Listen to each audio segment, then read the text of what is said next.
Ini Bapak nge-Grab udah lama, Pak? Ya, mulai lagi cewek sengklek.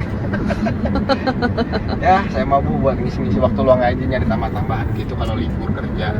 Saya sebenarnya punya perusahaan, Bu. Ah, perusahaan? Perusahaan Iya. apaan, Pak? Pengolahan tinja gitu. Kapan-kapan Ibu kalau mau main aja, ntar saya bingkisin deh. Saya bawain bingkisan buat pulang.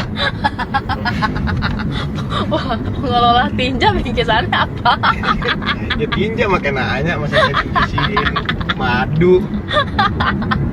Tapi Bu, jujur ya Bu, Ibu satu-satunya selama saya nge-Grab ini, Ibu satu-satunya orang yang mau duduk di depan saat sendiri.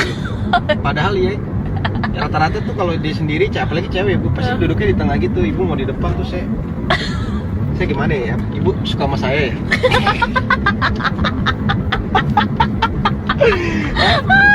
Jangan apa-apain Bu, saya punya anak istri. Saya jadi takut nih, Ibu turun di sini aja deh. Kok saya diturunin?